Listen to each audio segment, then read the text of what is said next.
y a environ 5000 années, les Égyptiens se rendirent compte que certains petits animaux égarés à l'intérieur des ruches ne se décomposaient pas, mais étaient momifiés grâce à la propolis.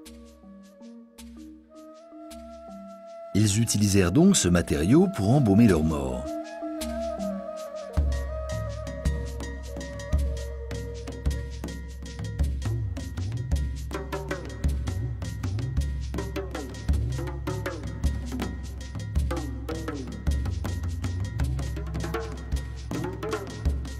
Autrefois, celui qui avait une bonne connaissance des abeilles et de leurs mystères était apprécié de ses contemporains.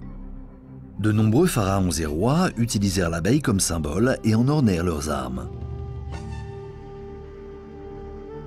Dès l'Antiquité, la propolis fut utilisée en médecine.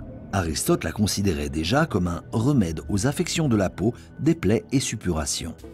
Plus tard, les Romains s'en servirent pour soulager divers maux, en application pour des fluxions oculaires, des desquamations de la peau et sous forme de vapeur contre les toux récalcitrantes. Les Incas connaissaient aussi ses vertus et l'employaient pour enrayer certaines infections fiévreuses. Les Indiens la mâchaient pour apaiser les douleurs dentaires. Grâce à son pouvoir particulier de cicatrisation, la propolis a souvent été mise à profit par les médecins militaires lors des guerres napoléoniennes et plus récemment par l'armée russe au cours de la Seconde Guerre mondiale. À l'époque, la façon dont agit la propolis reste un mystère, mais tout le monde est convaincu par ses vertus exceptionnelles. Avec la découverte des antibiotiques, la propolis tombe dans l'oubli. C'est seulement à partir des années 60 que le biologiste Carl Lund Aagaard redécouvre un peu par hasard ses formidables vertus.